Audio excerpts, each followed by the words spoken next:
Yami etiefo ne ahwefo akwaba na afei yen hye kasebo na se emfa Ghana fo yi. Yen hye se ade amamu a na emrahye bedwani a wono wati abanwa so. Edema NDC amanyuko no ewo Bolsa South. Wono asa ye deputy ranking member on the Parliament Committee on Education. Ne di ede Dr. Clement Apak. Wade atu da akire mu se wo hwe anamon a aban we etu na wade waye kefo sika esisem edi agro ama eno nti afi BCE Enquires kwakotro say eye twifom no a na obetima ka ne pense aban we no se eba Ghana fo nkwa daada ache a mampani ekufo do Dr. Alhaji Mahmoud Baumia ene aban wankasa no ewo mo nwene ho eno nti ana bepem ne eye West African Examination Council waye kefo aban we da so wade wo moka nanso wonya na adwene se wotua na wabra wone nsem trofo edi nkomo no ana wo kirem se yeti krom ha ana waye kefo de abetu gana wo mu kirem se nyame ya domo a July bosume ne dato so enwotwe ana BEC no 2024 ye hyase na Ghana fo nkwada etimi atwero na nso no sika esesa ban edema wonom no eye 95 million 95 million ana esesa aban no edema wonom Ghana cedis bie na aban wodi obika 95 million Ghana cedis ya na wakwa 47 million pede de ahye nsem ewa bra waye kefo nso etidem se wonom ebehue sika ne nyina se na be ya invigilators ana afi nso no eye examiners ye betime etua wonom ka sada mpo anaja eye nkrata ahodo a ye be print ye nyina no eye sikasam nanso eba ne sen ana waye kefo etime ababonten abeda saka wei efiti yankato apeso na mampani ekufo do ene Dr. Mahmoud Baumia wanya na adwene kura so wodi sika no ema waye kefo na no ana Dr. Clement Apak wechirem se ekoba ne sa no na akwesese bio wo my Ghana ye no ye nkosua nyina didachi bia no se ye nya kokọ ewofi a maye mfa so bo emu abrewa wechirem a wakaya na kirese eye majority chief whip honorable eye Frank Anodompre wonompo adebatu mrahye bedwafie kirem se eka no ampa wo mogitum na emom adenti ana efiti 21st June a kirese ensem beto mrahye bedwafie nanka wo hwede mu se aban we ebetimi ayi sika ediama waye kefo nanka eye BC no wo mo etimi ayi organization ne kama ama Ghana fo daache etima kwanka ne na nso sansem we nyina no ayi huabu ada se enkwada na tempenten kwa na nyame ya domu a aka be se na watwemiemu na Ghana fo nkwada ekwakotro BC na se anu omu hulu benkum anase nifa na se Ghana fo beka yi a enche ye ana John Kapi awono ana oje nkrato bofoten ede ema waye ke wade betu Ghana ochire mu se 47 million Ghana cedis pe ana Ghana ban watimi atua ewa bra 80 million Ghana cedis eda so a ehye aban ne to na eba ne sa no a wo mudwumadi a wono mu edie titiriw ene de kan se government integrated financial management system eba ne sa no adwumadi a wo mudie no ebetima ye den papa ene nti wasresa nkani mu animu ya no anka Ghana ban wontu asesika no emfa ema wono mu ayekefo se ne be ya BC no wono betimi aye ne kama na so bepem ne sika no enkoi eno ana Dr. Clement Apak echirim se aban we wade Ghana fo nkwa da achi ana ebo taskeling emunsam enie majority side of parliament, if they are minded to worry about education, they should be calling on government to meet its obligations to the teachers of our public colleges of education. The teachers of the public colleges of education have been on strike today for 12 days. Teaching and learning has come to a standstill in our colleges of education, all because government is failing to meet its obligation to the teachers of the public colleges of education. This is what we expect the majority leader and his side to take up. The majority leader and his side should be worried about the fact that government owes WAEC, and because of that, WAEC is struggling to find resources so that it can properly organize this year's BECE exam, which would commence on the 8th of next month. That is what they should be worried about. Rather than telling government to pay WAEC the full 80 million Ghana cedis, government has only paid 47 million Ghana cedis, and yet the same majority has lied to Ghanaians that government has paid 80 million Ghana cedis, which is untrue. These are the matters that they should be worried about. Eni ayeti ye eye emrahye bedwani a wote abanwa so ede ema Bolsa South abato mpesua so wono wo deputy ranking member on Parliament Committee on Education Dr. Clement Apak and ode sansem we etu edwa me pacha oba yen Facebook no eso a aye no videos and pictures of Inogan wo hwenhwe we wani so enyinti now the message no etimi abra yen e we yen Facebook no ase yen to akase bo no eso Ye twaka sebono sa ne ye body aguramo e wati fido banten ne nkopie mu e oboga tanga center na honom na mahye badwane ogina mu di ma wonom eye Isaac Adongo wakasa e kirem se o mampen na danko akufu Ghana mampenin abomoden atonkra e de amoswafo a ohwe o manga na sika samso me kire Dr. Mohammed Amin Adam so momoden don kantra Ghana de hia e bi atwam omodo o musika ekogu eye banks ahodo o manga na mu ekodu pempenso obi no Bank of Ghana babonte be ka kire bank ahodo ne se o musika sam nyina on naso ntino 2010 sa bank ahodo no ogu ni nyina wo kirem se Odum sika na kaka mu no sia mekase abanya krado se wo ma 1.5 billion Ghana cedis. Says kai wo monjere mo fante wo ka no so bi afiri se wono ma bre pan. Odin se obetu dwa no e no pani a ne din de eye Adongo e kase kirem se. Sa ne ma ahodo o mampani eye ne wei eye political gimmick. Ohun. O jema je se na da amanyosem e na ban eye. Watena se ehunu se se eye dren enche bia ba beto aba ne senti. Opekwati kwan bia obefa so Ghana de hye. Obeka ensam doko yamwa de agu Ghana fo asum. No masuma ya doko sade esese go de kwa moden de ntakra ene obi asum na ne ho aye de saa no enu bi na jese na danko akufu ado de ye Ghana fo ni senti sense ma hodo a waka no Ghana fo montungu ba be kwa na na da na ode da Ghana fo odin se mo nyina tu dwa wo mra endra dai oba moden essence mfrafo me se badwam na oka kira mo se hwe ensem we no ya tibi da free say 2020 abato no no wankasa na wo kire e Kama Conference Center na num na oka kira adehia na o kire no mo se o mampenda da John Dramani Mahama waka tse so kancha Ghana de hye nyina se 2020 abato no no so moto aba na man de Ghana fo nyina yakopon ya aduma busum bia du a obetu obiara ka emno oka asasem no pe na danko akufu Ghana mampanin efa akoti kwan bi ebeka kire Ghana fo nyina se o diske be se obi abotom de senti oye papers akodo se Ghana fo nyina mo mu nyina abosiam Ghana fo obi aho ato no pepepe na so na danko akufu ado ensema okan wani su ba konkra ma Ghana fo ho antumi onto ba pem samre ya ye ne ekese wo kirem se wohwa na montu ahodo a abanye tu a ne nyina ya na danku to no dada Ghana fo ne senti adehia musika kaka eye bank ahodo a agunu mu no mon kama koma fanto menye free say enso na danku akufu ado o ka kire na danti munya botra boko na montwen na yakopon ya ado wampenda da John Dramani Mahama be fia kwanwa studio betimi aboa mo musika kaka adwa mu no mon senti mi aka na ntisa pa dia ensma ahodo a na danku akufu ado ono anka se opani a wagi no so hwe o manga na sika samso Dr. Mohammed Amin Adam eka Canada mo nyanya ntugo free say eyamanyosem ena wonom eye. I did a lecture at Kama Conference Center. And at that program, I told you that I had received a call from His Excellency John Dramani Mahama saying that I should tell the people of Ghana that when he wins power, he will pay everybody. You remember? Immediately they went and issued papers. You remember that? They gave everybody a bond. Do you remember that? What happened to the bonds? 2024 is another election. They've forgotten that 2020 they made that promise. People have even forgotten where the papers are lying.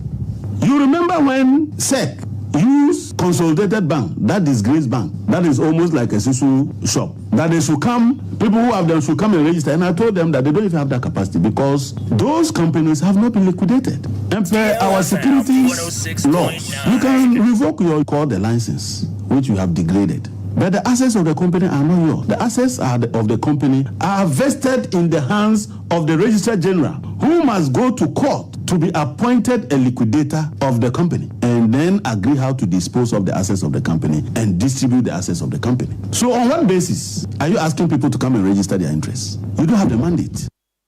Eni a woti ye e mahye badwane a ogira mu e ma adehia won mo Bogotanga Central ne den e de Isaac Adongo Yentu adwumre no sia kase ebo no eso ye de frinkran pompone manta mo du tan kase ayase ewo nwunu DLFM 106.9 wodo message no ebre ya nia yensu ebeje bre ni adaje ni abom se na wuta e de asom Ghana fo nyina wate enu nti nyambotre trobrofo no fa bre yen comment section ho no e DLFM 106.9 fa bre yen na yentu akase ebo no eso ga manche eye His Royal Majesty Kentucky tekuturu a wotosum yenu ana wade atu Ghana wechire mu se 2024 elections ya yeba bekuri enkra pompone mantamu eye Greater Accra no eno ana betire do bedi nkonim ene de obedi enkugu ewo abato no emu wechire mu a sesei amanyoku awudo ni nyina no eye campaign NDC eye NPP eye nana kwame bedi akon eye cheda enso eye ana afafranto Alan Kwadwo Sammy wono so eye ekwada nkwa nso ana mufichire eye enye no nemo mo ndi obeka ni plane enye manyosem no ye wo kasa so wahene wode akokodro so na ekasa ese wahempon ese enkra pumpune mantam na ebekire se hwan na bedi nkonim na hwan so ana ebedi enkugu na wode sansam wa nyina atuda wabra na eye leader and founder Emma the New Force movement eye Nana Kwame Bedi Ako Cheddar na wo kwa kwasre wo himpon hono empire eni enhira na wama na kwanya se wama ne kwan na wonto eye Greater Accra na wono so wontim enye campaign kakra na no ana wo hene kasa no wode ato Ghana wo chirem se se waba baje ne ho permission a ekwan ena nanim na emom de obeka atere no ene se said ye wahase a wo ye ne campaign wo se efi bi ene ho eye decent hwe na obi ankokum obi ankobu obi a sada so no waka de akyerama no ko ni nyina NPP ene NDC se obi ankasa nkyere na gitafo na asumdwani amahu da wo fere se wo panima abosome no ne da etoso enso eno na bekyere abakwasam kase e wo Ghana ha no munti wo kan ni pray wo se eye Ghana ye Fourth Republic ya yo mun abakwasam mu e wa manwosem mu no 2024 we no ana ebetro abakwasam ni yie pa na emom no se enimonyam betimi aba anase nkuguo betimi aba no ejina sane amanyekuo no won befa so won be yom campaign ani nto wakiremu a obi amfa obuo ema na nyonko na se wuhia wachitafo a na wone wo makasa e wo buo kwa so wo se monka policy ho asem na emom no enye ntokwa enye sekan enye tuo ana enye gyan wo de sansem we atodwa wo bra na wone the New Force leader Nana Kwame Bedi Ako ebo nkomo na ensem trofo so yatwi bie egu ahoma so the process, and for us to attain it we must be convinced by where it's taking us. It's standing a mile away from your opponent who is speaking on top of his voice things that you would never say in 3 whole years, but you would hear it and still for the sake of peace alone overlook it. That is when you have attained that mark of democracy. When people speak what they want to speak, when people say what they want to say, but because of peace, yet jole he walk before more down. Ya kesi o somo beye, ya kesi o peko chichi, ya kesi jenu jo, but ke ha we twin kabama. DLFM 106.9. That is what we need to get. That is what we have come to, because this year's election, Accra will decide. Yes. Accra will decide. This year's election, Accra will decide. Was it afi abatono no? Hey, se ube wini a ewon kran ha. Se ube luso so a ewon kran ha. Me se enkofo fufuo be sei e wo krom ha. Ni nyina nso besi ewon kran ha. Eni ayeti yi eye oheni a na henie efe ga manche His Royal Majesty King Taki Te Kuchuru a wotosu mienu twa omanyaba Kwadwo so menje sei ani ejo sei twa omanyaba ka se epiao praising hallelujah twa ka se bonu so yen twa ka se bonu sa na yemo fanwura mu ewa aban lawyer pani abedi akire ni den ade Diana asona ba dapa mami akasa ekire mu a omanga na yatim sese no ensem bi ha pa na niam bi ahodo bi a enipa binum ekire okrom ha no etietie nipa dodo na fa ahodie so okire mu se emu oya pa na ebizaza maame na dia pa na ensem ahodo a wokasa ha amanfo okrom ha ya eno so ka ho bi ma amanfo brei se na okire mfa na se na munya abotre na mentase na mako na munya bi nkan enkanche Ghana tiefo na maame ne sha se de di kan aye wohia afin so wonu ma dodo no mansa da enya nimde e wo sukuu mu afin so okire ma mom tititi nkonwa akase so aban offices mu so ka ho bi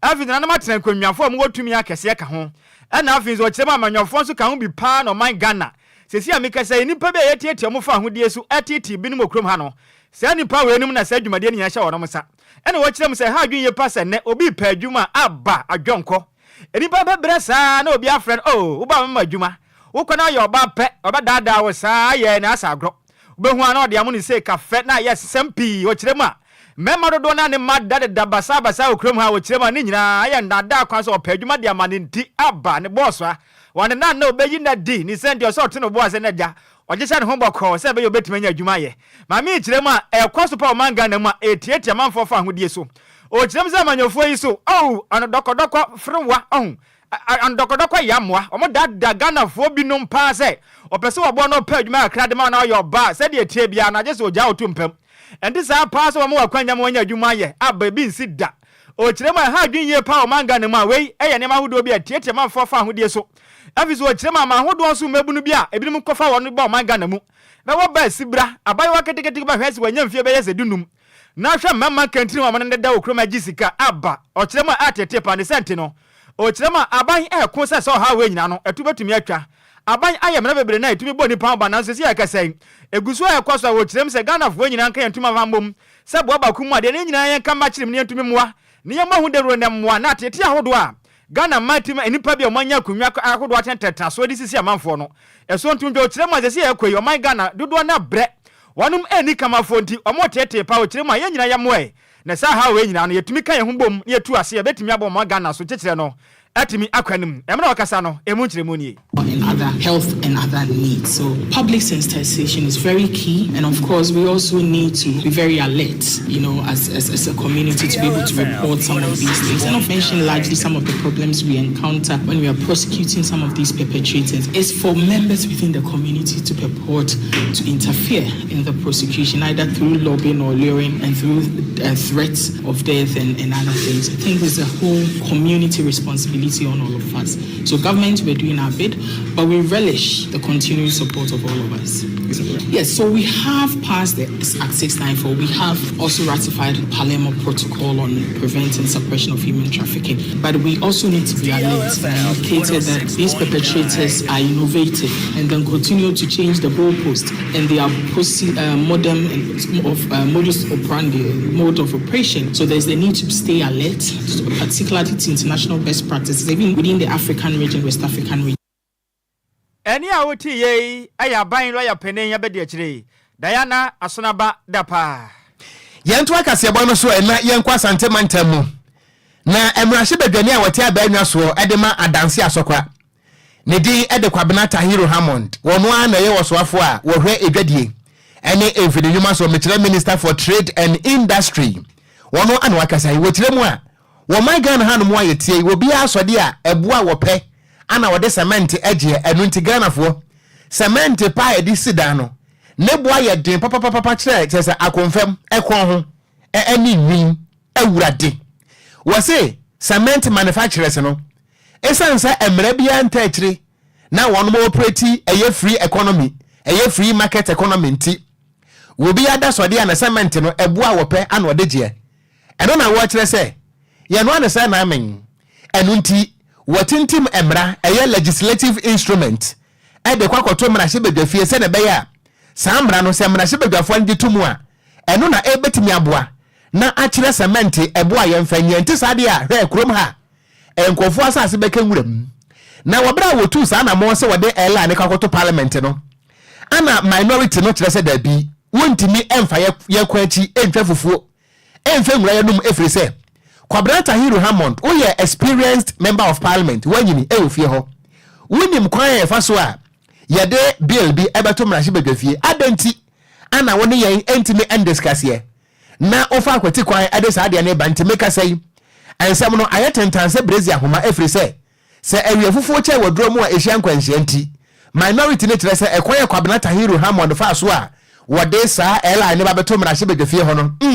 Enam ko obo akwan so ene kokotro so a emfa kwemu ba biada na wotire mu a emra woye na adwene se wode saa eye ela ne ba to parliament no ona bu KTM mo na kirem se cement manufacturers ni kirem se han ana wa moya mane ana wa moya mane ana de ndien ene wo chese wo bo nyina mane na enso na nipa biada na o mo se bio cartel esuma se mafia versus commando fo ene chese kofi in China fo ana wo maka bom se han wo mbeka bom afra won mo Cement Manufacturers Association of Ghana na wo kwase kokwa mu a ebo a wo mo pe na wo mo de abeje Ghana fo na hiafo ntimi nsidai enu nti ana de sa amra no eba Kwabena Tahiru Hammond. For the long time, you never see cement prices de-escalating. It's always escalating. It's always going up through the ceiling, through the roof, and towards the skies. Somehow, something has to be done about this. At a point in time, we were not producing so much cement in the country. Now we have an installed capacity of over 11 million tons in the country. Our demand is nothing like 11 million, so it must be a very profitable enterprise. But I think it behoves on those in responsible positions in authority to ensure that the good people of Ghana are not fleeced. I am not comfortable. I don't believe that we're getting good prices for all that it's worth. I think there's something fundamentally wrong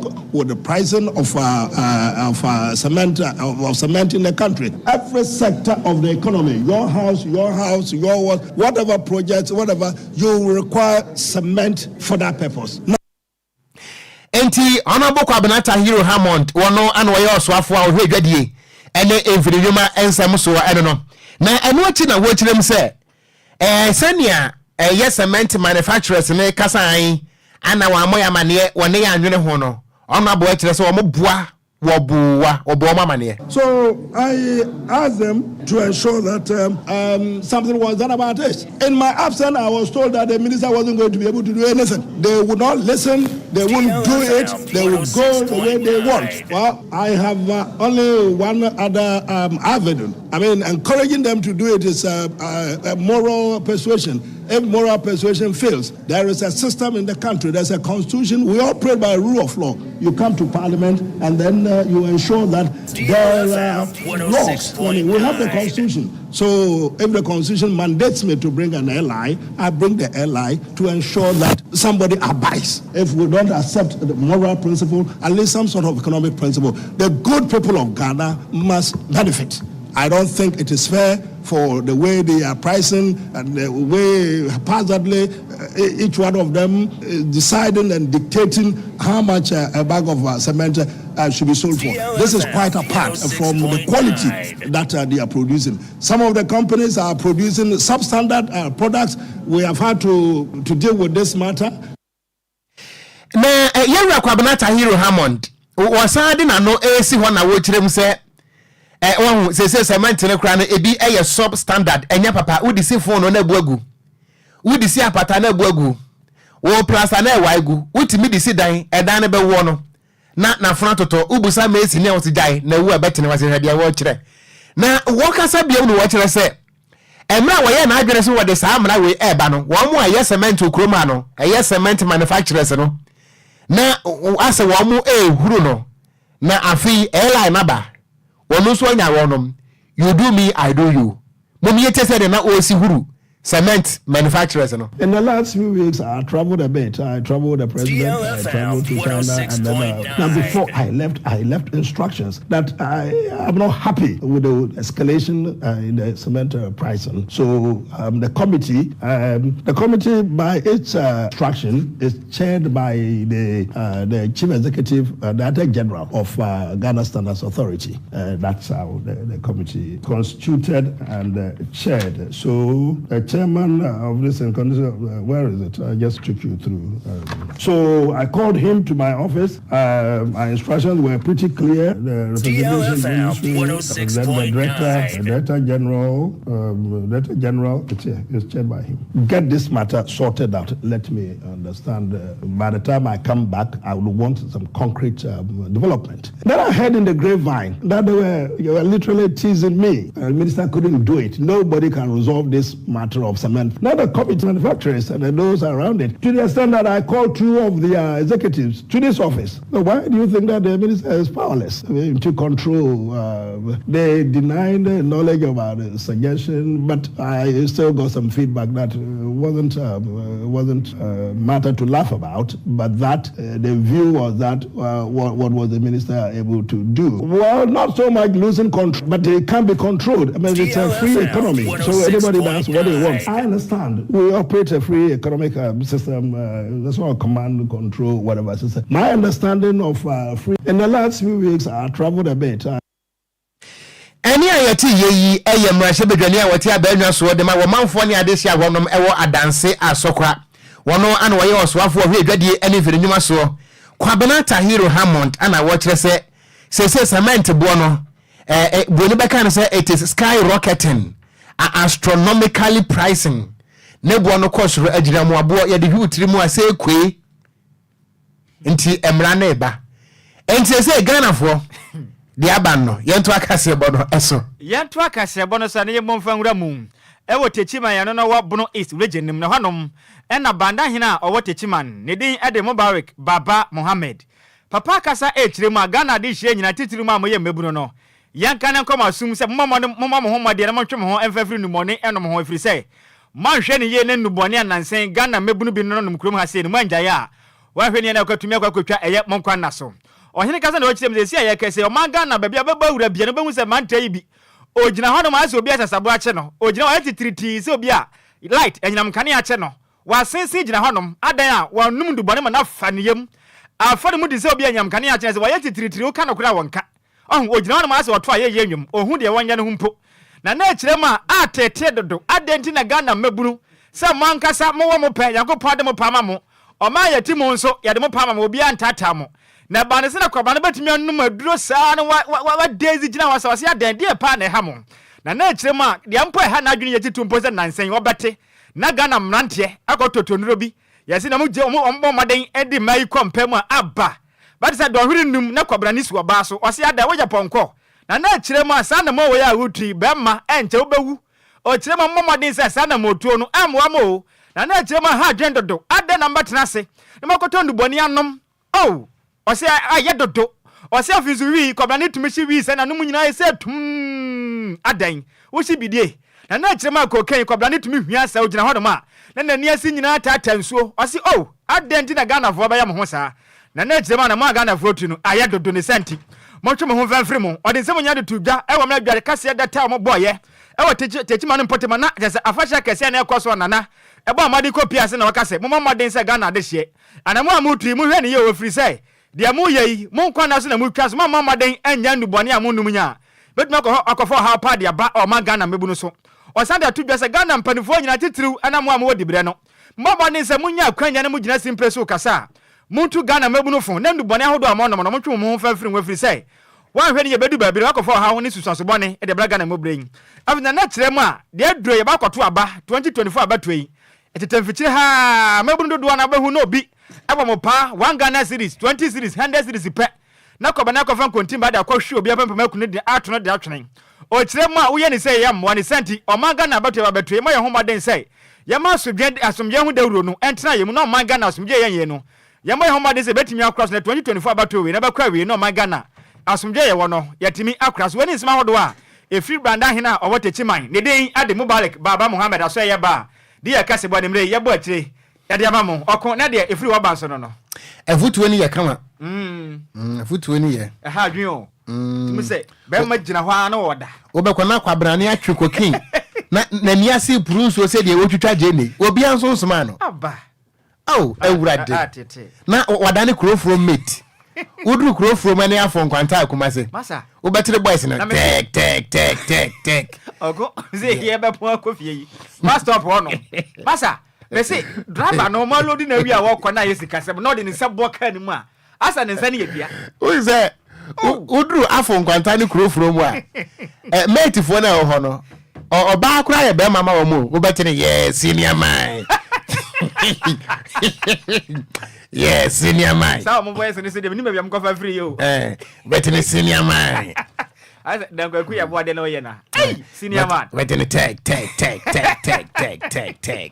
yes senior man just be ma oba akura yɛ senior man ana oba akura wo fɛ de fada wo kwai fada obuo tam bi a ɛwɔ mo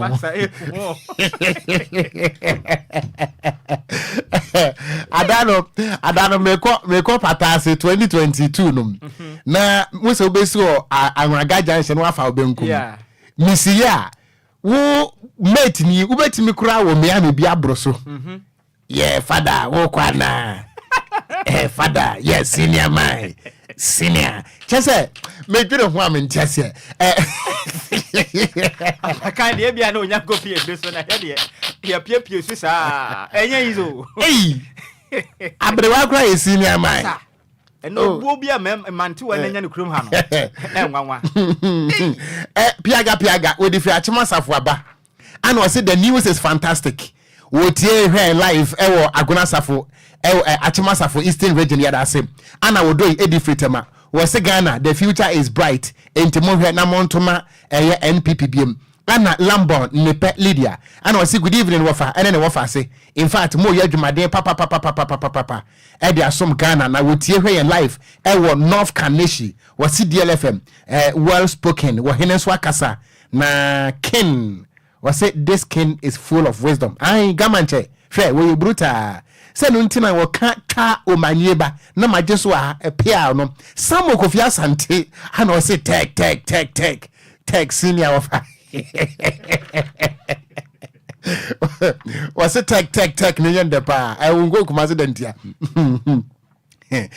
Ma mento akase bono so na ye kwa asante mantamu a ene asokore mampon district court ekwa asetena na asemi a efa actor Kwadwo Kansale wen eye na wudi semu a ekwa so asante mantamu no ene asem no esa kopie mu ewo court na court kire se nyame ya domu a July bosome no ne da to so aduonu enkono 29 July yensan emfa Kwadwo Kansa emra court biem na de entia ene court etu asem no ehye no ene se wobra ne court etenase no ana eye prosecutor anase kwaduboni eye assistant superintendent of police eye Emilia Owusu Ansa wode to court no enim se my lord docket no attorney general se yemfamra enunti yafo wode ede kwankran se na be ya attorney general ebehwe docket no na wode afutu esefatan so ede amayen na actor Kwadwo Kansa se mo ebeka ye a John Bosumi ne da na to so emiensa ana beto da se ne ka wode nam ewo Kumasi amakom ene ne potamo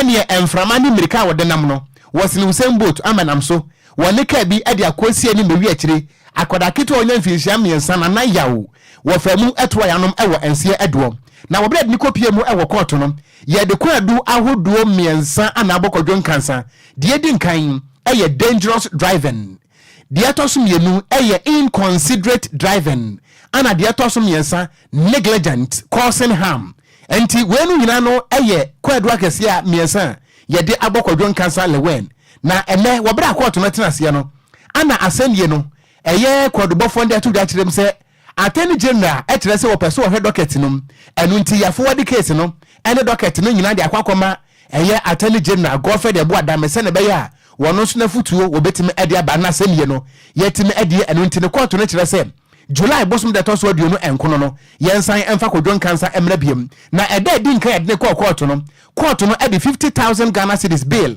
and to na pampam ene adansefo mienu na de entia court no ekasa ne kiremu a na ehu behia sa attorney general so futuo no wagitu mu enti na yekasa yi yetu asem no ahyeda no na presiding judge Samuel Buaben Kwansa ana wotena asem no so ena wa kire se wono mo etwan atemuo a attorney general wode beba ene afutuo ewo asem no ho ansa na se court no betimi abu asem no a watimi abua na paabobonyom wose asem mpe nipa eye nipa anepe no ho asem Kwadwo ba kwa kam say ene de be ya chiri sa wo hu enye na apakan aba RTU for no senior man aben RTU for brand ambassador na DC Queen Abigail and was good evening my two daddies mo enti wonso our only daughter Kwadwo brofo no mekeka nyanhasam de them sir yes mo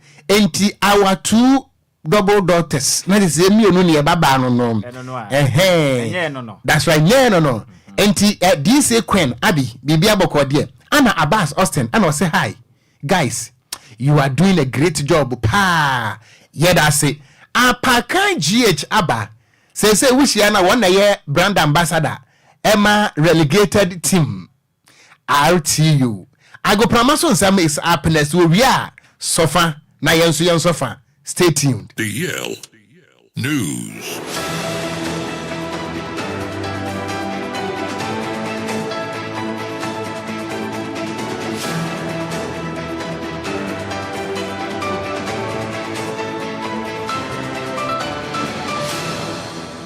Abusia ena yimre mayansa ma wadwo ema wakwaba emfamra DL 106.9 FM kasafiri so na yawada enyumre no nsia kasebo so mrewedu se yesinkunya na agudie mu nso no ensem akọ ene ne ba yede besom Ghana nsem wa ena nkrofon kroso de ena yaboabo no na enyumre yede eba besom ewo kasebo so edi ameje so no eya Yesu ano de hye Apa kanjich the blessed kinentantam so a yenshan samana sem famfi yandiem efie dia mensha se famfi honorable Mustafa Yusuf na kache oye minister of youth and sport Sports. Nansiana Ghana, ye host to All African Games 2023, the 13th edition. And also, stadiums, any facilities outdoor, a bit is a Botema Sports Complex, and a University of Ghana Sports Stadium. And on a Honorable Mustafa Yusuf, Eko PMO Mrashebegum, and all the two and penny for him say, and they almost say Asoyebia,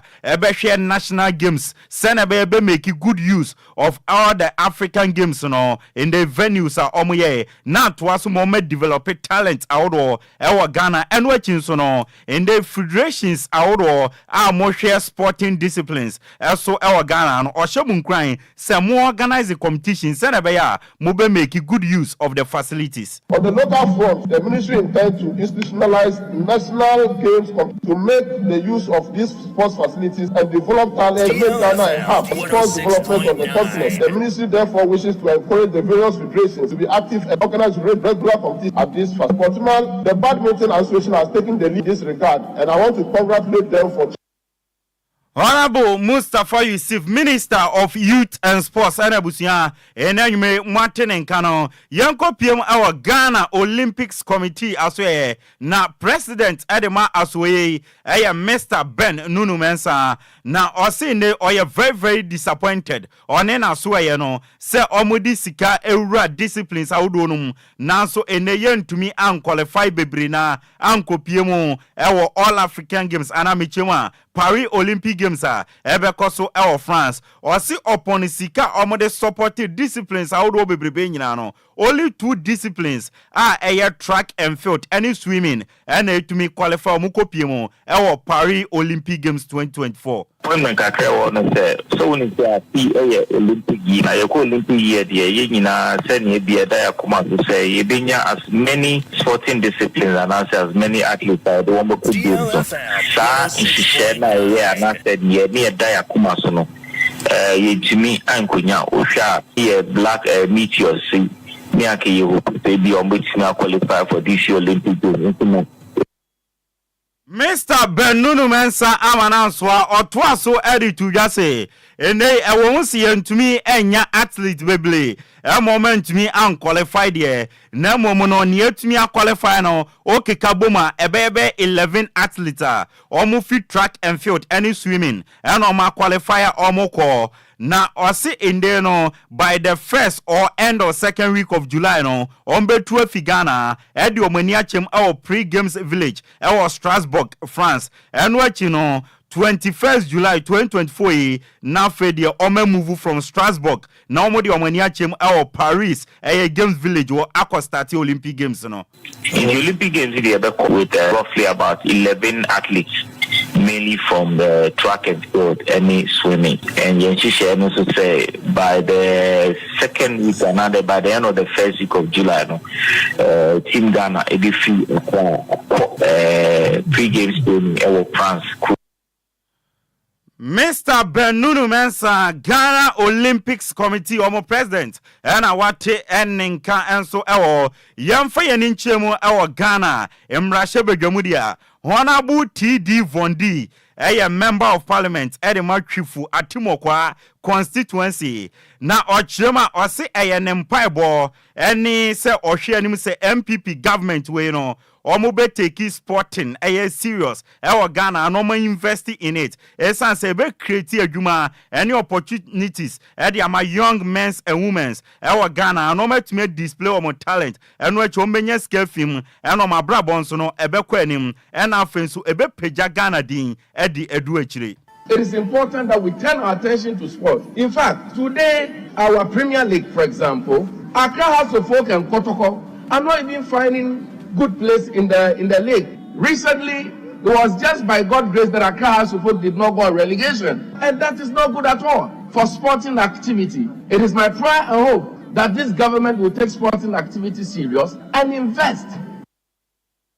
Ano aye Honorable T.D. Vondi MP ma twifu atimo kwa constituency na watenenka na honorable ekasawie no na ono ani Nhyiraba honorable Sarah Adwasafo Esquire ne papa ene Apostle Kwadwo Safo oye MP ma dome kwabenya constituency ono nso sorry gina eno ase meka bi ne nsam ne sen a ose Ghana na kamia ase ye de focus ene attention concentration nyina no akọ football so nanso ye other sporting disciplines bi ewo anke ye betumi invest in it ebi to say table tennis long tennis running any American sports nyina no ye betumi invest wom enti ono de okache Minister of Youth and Sports say baby edu no omunyi omu focus attention kakra emfa football now omu invest in other sporting disciplines. So as a country we seem to be focusing too much on soccer, but there are other sporting activities. Mr. Speaker, you would agree with me that we are focusing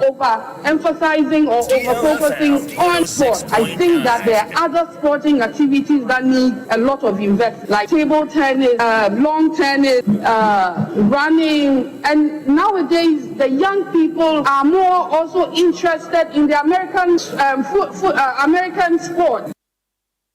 Honorable Sarah Adwasafo Esquire etwane nsem so no and order to just say in the university football mo and I university sports mo no enya ban ne nkwana se de enti obesre private sector ne se omomwa no mo so university sporting sector no na yakase yebeja ni nyina de ato aban so a aban kwa entumi nye. I want to urge the private sector. Government cannot do it all. Government cannot do it all. So I was happy when the minister stated that indeed they had a lot of sponsorship or some sponsorship from the private sector. I think that we should engage more of the private sector.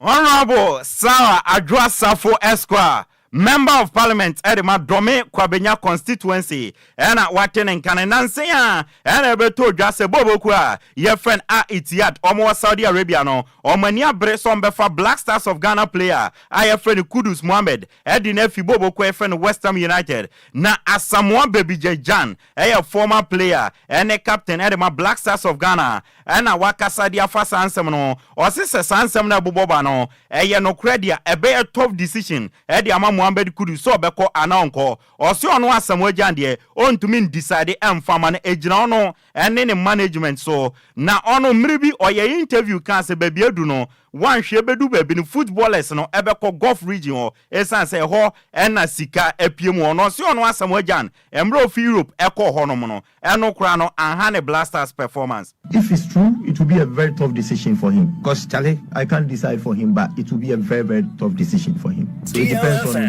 his I made some interview with CNN. The interview me and I said it will get to a time everybody will go to the golf. Now, what are we seeing? If you watch the business model in the game now, football, although we are playing with his passion by his business, you know. Asamoah Bebijejan Arabusia Mwatenen Kano Yamfa Fiesam in Sine Yempiemo Ewa Manonemfa Ewansam Mfanda dia Yeremo na winim say Euro Senedie ye di aye group stage no akwakugu nyame adoma memre da ena knockout stages no ebesha se ye round 16 na Copa America no nyame adoma group B no eye games bi ebeba so ena afensu group C no na ene ebo anwumre no ndu a group C no ma ye fa ne Panama ene USA ede beboni a ye de wonkomo ede atu anim yenremu na stories bi epie fi Europe concerning transfers yamfantu anim dia yenremu ewo Bayern Munich akache na rem ewo Bayern Munich akache omo Croatia defender bi your friend Joseph Stanisic menoka say na ne contract ebewie na so bobo kwa your friend Bayern Munich renew ne contract no until June 2029 Joseph Stanisic otna for the next 5 years Asia kan edi ama Bayern Munich ede wonsam edi emao Fiorentina bobo kwa omusi omakan ewo eye Italian siano menoka say omarem ewo Juventus akache omo striker your friend Moiskin and the omani Juventus agree a fee eye up to 80 million euros plus add-ons bobo kwa your friend Florentina sign abrante your friend Moy Skin striker Eddie a fit Juventus no abesia kan Eddie amama yere wonsam Eddie amao Italy wana no bobo kwa your friend Atlanta omoni bobo kwa your friend Everton Eddie nkomo edu echiri English 26-year-old centre back your friend Ben Goffrey omo fano efi bobo kwa your friend Everton no abesia kan ewo Italy Eddie ama Atlanta ebo no 10 million euros and Atlanta etu yade ama bobo kwa your friend Everton na Ben Goffrey abesia kan Eddie amam personal terms abrante na agree abrante so epeso kotina kan Eddie ma bobo kwa your friend Atlanta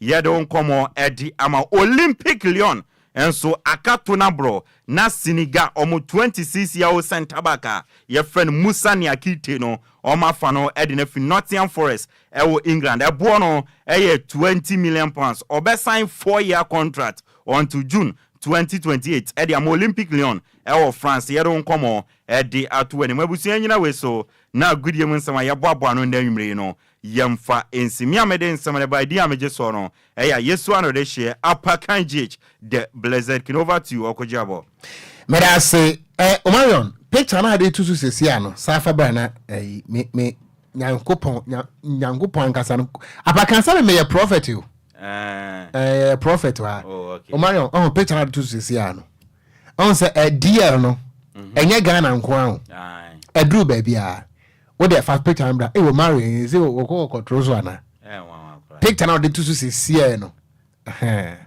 mo so on the American no we dey live legend ya hunu okay za hunu me hu el ne de za okay me ba me chirem okay nti am si ya monkwa woyo monkwa woyo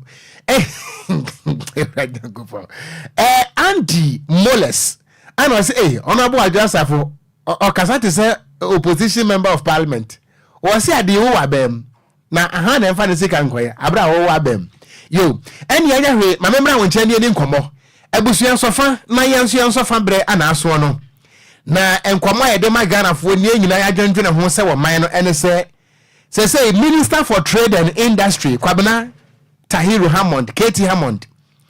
Was what the LI ebekwa parliament amaya jatum na mrani agitumwa.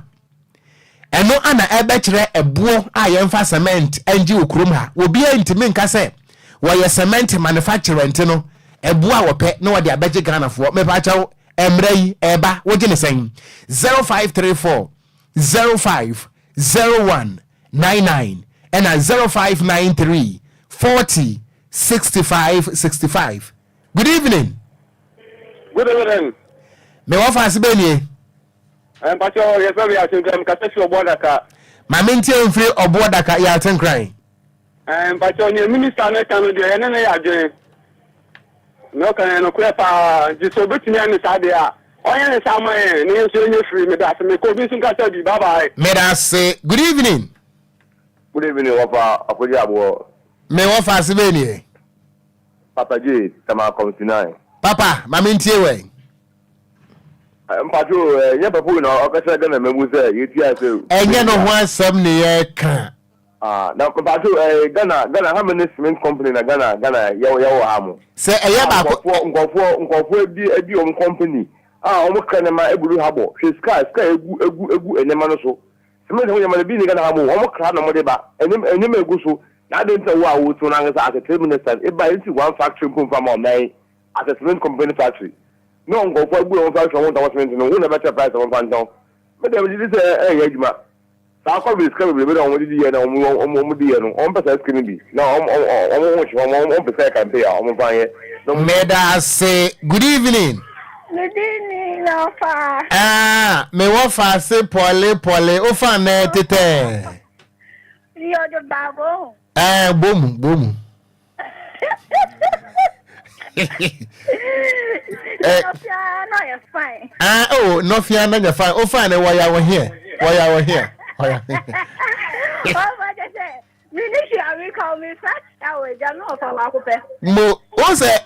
What frame you and a mammy crying about? Oh, yes. Oh, fine. Oh, yeah. Me cable fine. Oh, sorry, Aye, Ofan, join your beer.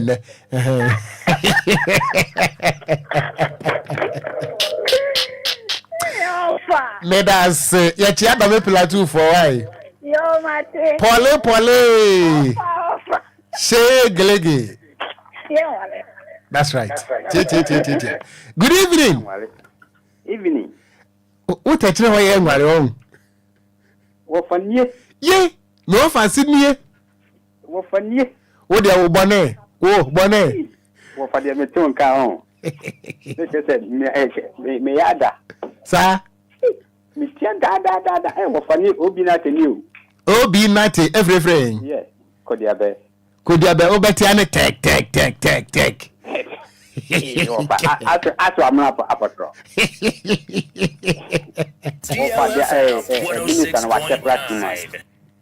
Watch cry too much. The other can the other too much. Kuma be a your pay. Maybe a new beant will be a your pay. I found him in your man. Men so made us yet Okogyeabour for good evening. Good evening, Ofani.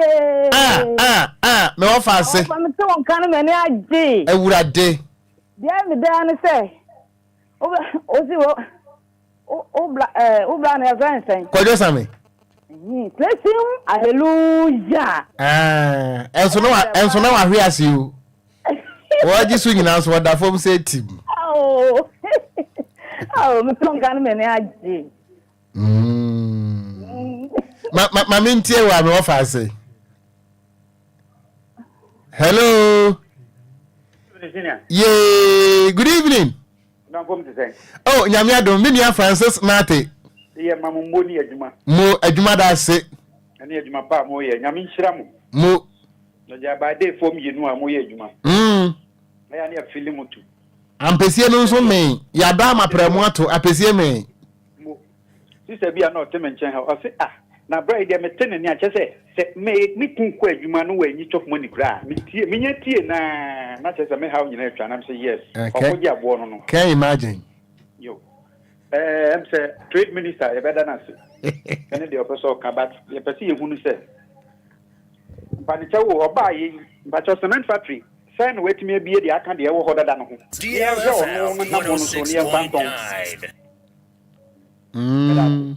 Not as I want some near I want to mention it. Darby, your normal baby, no, factory, only a corner say 50 cities, 9 cap or no 100 cities. I saw me will be the able. It's your baby. No, Biena say 50 cities, 60 cities are. The record is 50 Nakoto.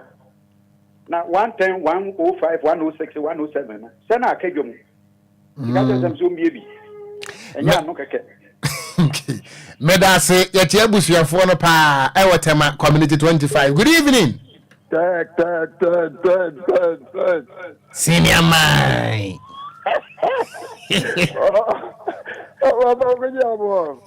What fancy baby? Sir, what do you tell my community 11? I mean, to sir. What trade minister? Why, yeah, the papa. Set gas from your Ghana, dear. Gas from your Ghana, dear. And it's a price, you know. The gas from price as well. I'm so more better to you. More better cement factory in Ano. Only in a better to in your you know, a good pa na more ACCC done, almost to me talk cement. It me sit down because the damn boy offer. Made us say, yet me patrol, we are my last caller. Good evening. Made that say what for was your last caller. Dexon, Bada, Kwakujeji, Drogba, Achimpu Chrome for a mining in our guest prefect. Well, for the game and being white, and I should be up on the phone. Akron for Yame, Akron for Yame. What for baby? Debut. It didn't miss that, so I had the gentleman from the Casata and offer Mr. Cement to do Opia on his cabinet too. By many at your phone after for no young and bit matter. It's in water or cowboy, and a person say. Was there what did war? Yeah, my young one district, one factory. Casapre, one way and Sassy, Amayana Yabo say, one Woniska, a cosima won't. Was cement will be a new or nothing.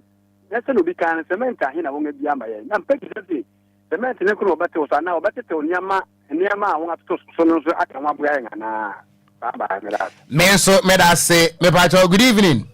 Good evening, me offer back up. Me offer say offer Sakumono. But my minty of this Sakumono. Offer the minister can there me fan so far because offer ye there can room. Into me and top bros and to cement. Into your panicho and force in your mind. Right. Yes, so yeah, that's it. Me pa producer Simin fa unchalas. Good evening. Good evening, sir. Me pa udi le say na free. Uncle Bo, Mamintio. No, why are you Papa? Ghana for your safety. The man the best over there, or to 1979, run to your Kuno. He could him in the open a walk more than now or walk past the middle of the parliament. Or there, actually, we got a board to be another Tonazi. Yet, them know what the term or man. Yenso yada se papa abusua yentimi emfa afrafo no ebiem mo a mo frɛ yen mo a mo ntimi amfrɛ mo a mo troba ye mo a mo ntimi antro ye ododo no akwadwo wonom silent listeners omo ye silent listeners wo tie o pa bet wono a won troma ati ase mo nyina nso yeda mo ase ana ye wo information center bi e wo Ginanko Jama North we bie mu papa e wo hon mo a wo si Jama North for ATB Adrempa information center e wo Ginanko Jama North ye da wo mo ase ye mo ma ba so free say wono so ka ho na o ma yenya dom dodo a mutumi etie yen. That's right. Wo mo dia for information center no so dodo na so bete na ja wo mo nyina atumi etie kasebo bi dia man tie won ko so enye ne sama ye da wo mo ase ana eye Oguaman information center e wo Cape Coast South. Oh wow. Oguaman information center so e wo Cape Coast South.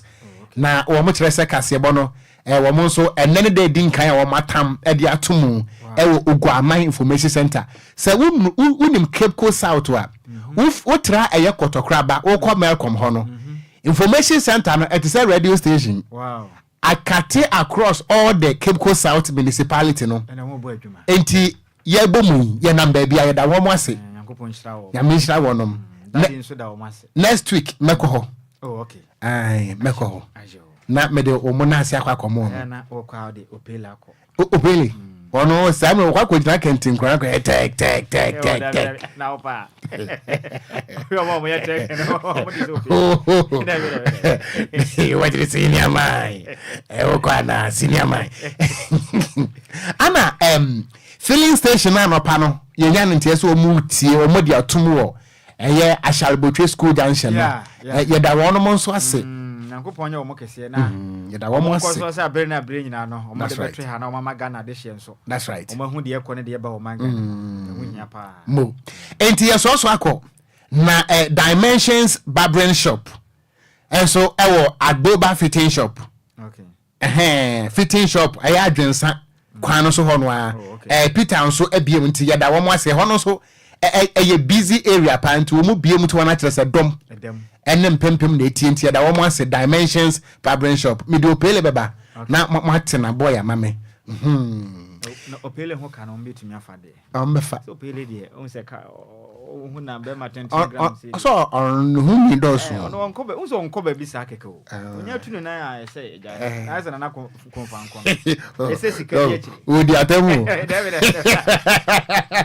opele de tunu na keke de ko sa opele dia o ma sikansu. That's right. That's right. Enti DJ Omarion ana de ko Facebook no eso na akenkanfo nso ye mienu edia mejeso gangster cat ya meeting kura Okogyeabour Ocran mene Nhyiraba Kwadwo Sammy bi Kwadwo ye ko obeka na onkran mo say faja tiefo mame ye ko kan ka kire mi na me bai oh asa na me nim say na we bisa man kan bisa ho asema betena ase ye kan no say me ya wo wo say chaso edam ye chaso